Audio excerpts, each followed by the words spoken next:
Josh, you're a better man than me, obviously.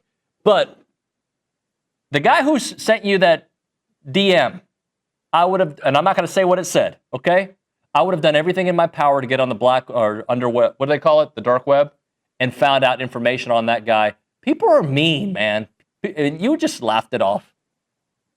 Well, David, you'll notice that his profile didn't exist by the end of business yesterday. So who's to say I didn't do all of those things? Good point. The key to life, as Meemaw taught me, is to appear to be the big man on the surface while being the most petty small man imaginable behind the scenes. I have a working theory that was one of an army of bots that you see roaming about the Twitter sphere.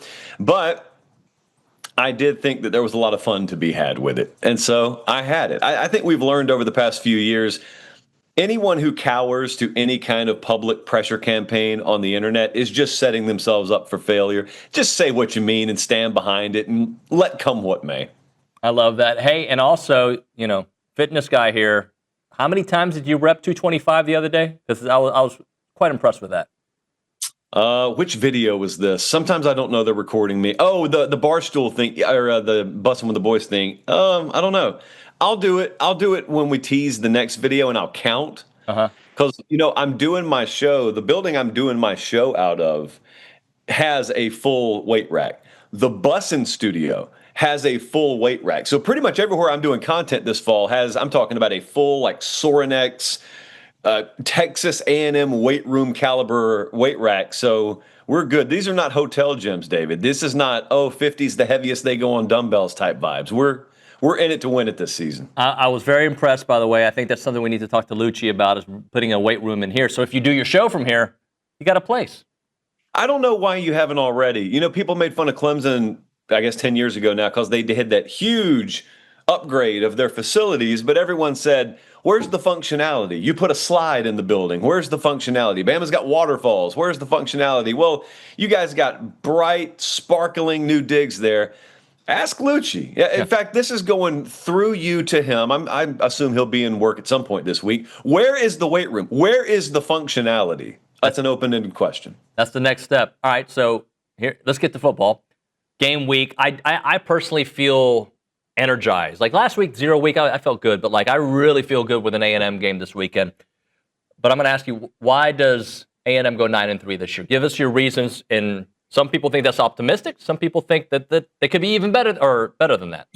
Yeah, they're going to win close games. I trust them to be consistent. They're going to win close games, and they have the personnel on their roster to lean on people. Over a span of 4 quarters, I still believe that works. In fact, with the way defensive personnel is shaped and sized these days, I think maybe that strategy works more today than it did in the past. I don't think they're going to ask Marcel Reed to do things that he is not capable of doing. So I expect them and trust them to put him in a good position. I trust them to be complimentary enough. The receiver room's plenty good enough, working off of what should be one of the highest caliber ground games in the game this year. And not just the SEC, but the game, meaning the entire sport. Also, and this is more schedule related, but like you and I have talked about every time we've spoken over the entire summer, even though I'm wearing sleeves this morning in Nashville, I love that Notre Dame game being where it is. I love it having the profile that it does. I love in the context of this year that it played out the way it did last year. Because you got your bell rung a little bit last year at home, week 1. Now you kind of get to go up there. You're trying to return the favor. But more than that, you're trying to out Notre Dame. You're trying to do what they did last year better than they can do it. And you're going to go in their building and try and do that. So that'll be a good barometer. It's not a conference game, but that'll be a good barometer. I do not think that A&M, if they play to their full potential, is the kind of team that's going to grab a lot of folks' attention. Because I don't think what Elko's going to ask them to do this year is particularly flashy. I also don't think what he's going to ask them to do many other teams are capable of doing. You're talking about playing a brand of ball. Again, we talked about this last couple of weeks, that very few, if any, teams are capable of pulling off. But that's okay, because he's not asking them to do it today for the first time. They have built and they have conditioned and they've trained for this for a calendar year or more now. I'm just excited. I've got confidence in it, obviously, but I'm excited to see whether I'm right or not. Josh, I said this to Billy yesterday. I have a lot of respect for Notre Dame, and I think Notre Dame is going to be a playoff team. but I am more concerned about Florida than I am Notre Dame. Am I crazy? No, you're not. What week is that? Florida, what week is that? It's like a 5th week, 6th week of the season. So mid-season, there we go. October 11th. It's funny you mentioned that game. I was thinking about Texas, Florida in the same vein, but you could just as easily use Florida, Texas A&M. First off, it's a testament to the strength of Florida's schedule. They play both of them, and that's like 2 of that 7 or 8 top 25 opponents they play. But think about this. If I were to take a game the caliber of Texas A&M versus Florida, put it in the ACC schedule, it's one of the games of the year. I put it in the SEC schedule. I don't even think people know the game's going to happen this year. It's just lost in this ocean of elite matchups. They're not, the teams don't have to be elite, but it's an elite matchup. I don't know if Georgia and Alabama are elite. That's an elite matchup. So to get back to your question there, I get what you're saying, because what you're probably thinking is at their high end, Florida is a more dynamic team than Notre Dame. I may agree with you. I got them in the playoff, so there's no one that's touting Florida. I got both of those teams being playoff caliber teams. So no one needs to sell me on believing in Florida. It's the whole schedule thing that maybe is a hindrance, even if you do believe in them. But yeah, if DJ Lagway is an A- or better version of what he's capable of, they're also a team that if they play within the potential identity of themselves, they can run the ball on you. They can turn you over. They've got really dynamic athletic personnel in the front.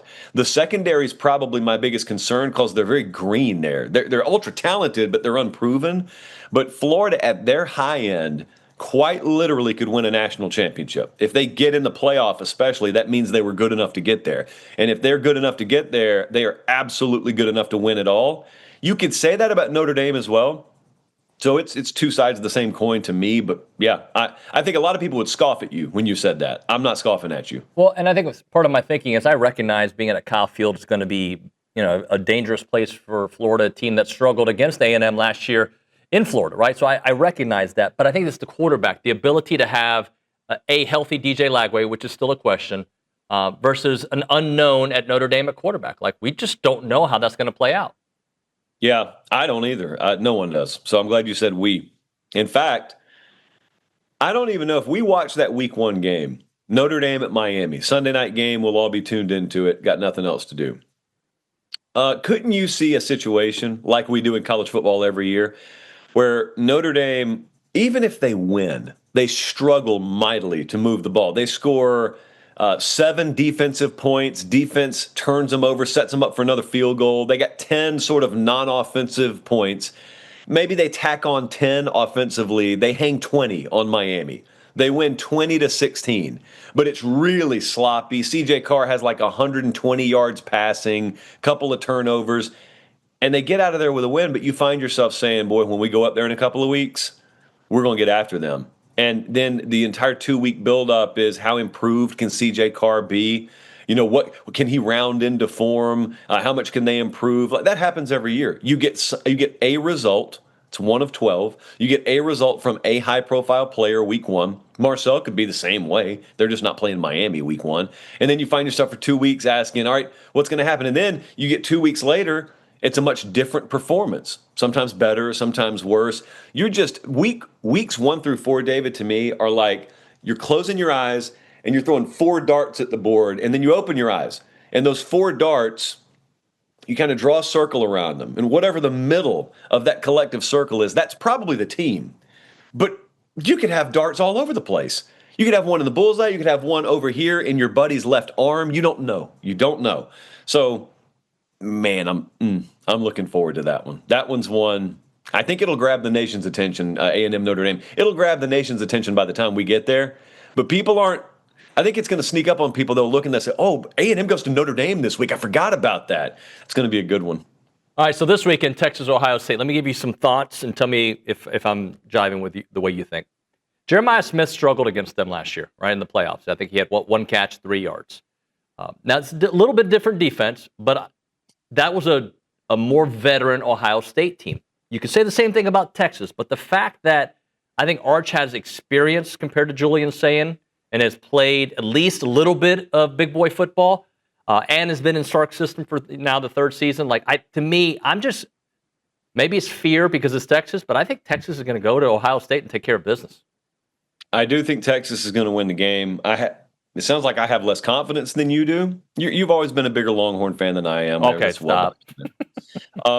But I think the two things I'll say. First, you're right. Yes, broad strokes purposes, these are first-year starting quarterbacks. One of them has known for 2 calendar years at least this is going to be his moment. The other one's known he's known for 2 calendar years. One of them's known for 2 calendar weeks. And even then, if they struggle out of the gate, I could see Ohio State shuffling quarterbacks in this game. There's no world outside of injury where I see Texas doing that. The other thing, David, is I believe Texas has a big coaching staff advantage here. People hear that and they think, why are you saying Steve Sarkisian's greater than Ryan Day? Day just won a title. Well, I didn't say that. I said coaching staff advantage because you see Ryan Day lost 2 coordinators and Steve Sarkisian's not dealing with that. All right, third thing on this game, and the reason why I cannot have confidence on it, even though I do lean Texas to win the game and I picked them to win the game.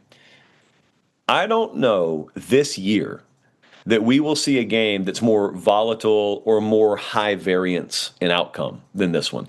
Meaning, find me an example where we'll have more raw talent on the field and more collective uncertainty on the field. Both of these teams are in the 80s in returning production rate. So that means there are ultra talented 4 or 5-star kids everywhere, but a ton of them are unproven, which means you may get wild swings in consistency or execution. And you see, if you've got 2 MAC teams like that, okay, 27-20 versus 24-16, like those are your outcomes normally.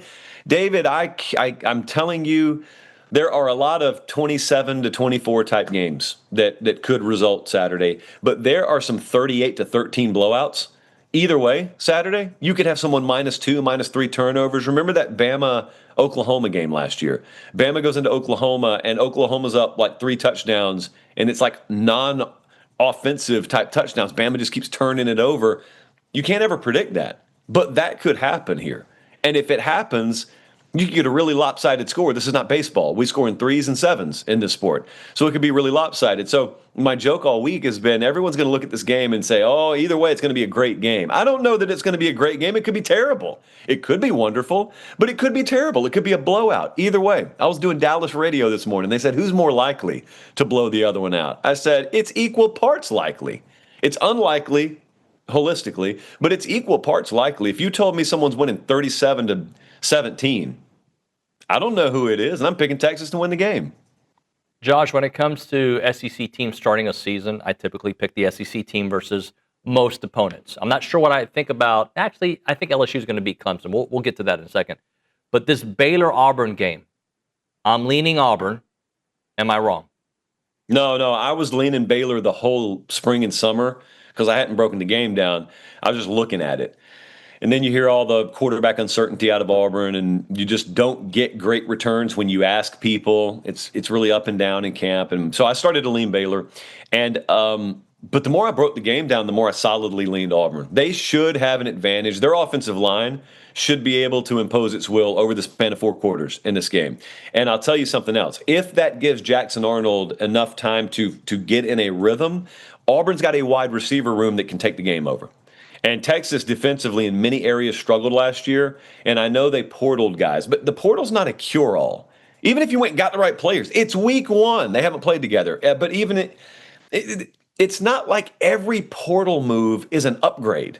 That's what you convince yourself of in the preseason, but that's not the case. Recent history has shown us that even for the elite teams. Not everything turns out like Ohio State did with Caleb Downs, in other words. So that's what I think about Auburn from on the field. Now, if you still have turnover issues like you did last year, that's how Baylor wins this game. If you let home field sink its teeth into you and you go a bunch of 3-and-outs early and you're discombobulated, I mean, Dave Aranda knows way more about defensive football than I'll ever know. So he's sitting there knowing what they're going to try and do as well. And he's going to say, well, if they're going to beat me, I'm going to make them beat me throwing the ball. They're not going to run the ball on me, and I'll do whatever I have to do in terms of a heavier box to accomplish that. So they're going to be one-on-one matchups, and they're going to say, Jackson Arnold, you were terrible last year. Hugh Freeze, your offense turned the ball over constantly last year. We're going to try and force you to show us that you've rectified all those issues. And if you have, hat tip to you. We don't think you can. That'll be the dynamic, I think, Friday night. If they can go in there, if Auburn can weather that storm and just start to do what Iowa State did to Kansas State, which is run it for 2 yards, 5 yards, 7 yards, 6 yards, 8 yards, 4 yards. Just keep doing that. Make it a boring game and get out of there and get home and then reassess. You got a couple of weeks after that. I do think Auburn's going to win that game. If they don't, David, it is red light, like flashing sirens alarm time for Hugh Freeze. Josh, I think if Clemson played in the SEC with the same roster, we'd be talking about them. And they're getting a lot of love, but with more love. But everybody looks at who they play in the ACC and yada, yada, yada. I, for some reason, think LSU is going to go and win there, but I love the way Clemson is built.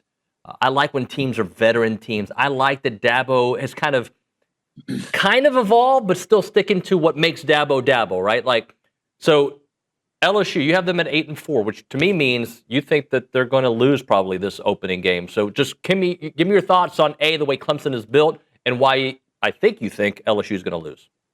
Now, I'll tell you, we're talking at about 9:15 a.m.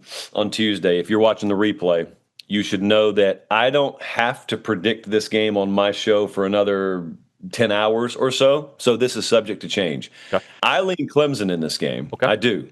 I could give you a lot of reasons for LSU. It's yet another one of those week one games where everyone wants you to just plant the flag and do like a Paul Feinbaum. It won't be close. I can't do it.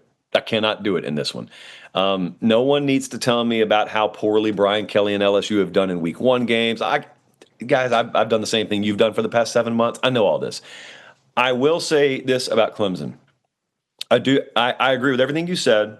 That is what college football is about in my perfect world, is about recruiting multiple classes, indoctrinating them into your way of doing things. That is called culture. Used to be a clean word. Now it's a dirty word, apparently. And you then reap the benefits of planting those seeds in what is hopefully fertile topsoil, and you find out what the crop looks like. That's the beauty of college football. The downside is Dabo has completely foregone using another advantage that has been afforded him, and that's the portal. He has just said, I don't want to use it. And they've barely touched it, which is fair. That's his prerogative. Okay, so now this year is a perfect, I think, referendum season for his approach and whether it's compatible at the high end, like the championship end, in the new world of college football. And that's not going to prove itself Saturday. It will start to bear itself out Saturday. The other thing I'm worried about with them that may not be such an issue in week one, but could be an issue over the season, is for all the returning production they have, I don't trust their depth. So they got to stay healthy.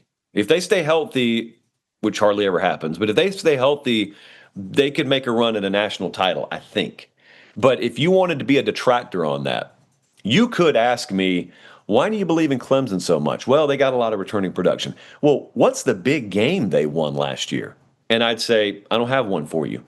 SMU? Yeah, but they should beat SMU. No one gives you credit for that. It's like Penn State doesn't get credit for Boise and SMU in the playoff. They just want to know, did you beat Notre Dame? Nope. Did you beat Ohio State in the regular season? Did you beat Oregon? No. Oh, same old Penn State. So Penn State and Clemson are basically two sides of the same coin here in that they got it. They've built it their way. They've got a perfect opportunity, uncertainty everywhere else. They got returning production up and down the roster. Can you get it done? Is your best good enough? Josh, great stuff, man. Can't wait to have some games this weekend. We'll talk to you next week.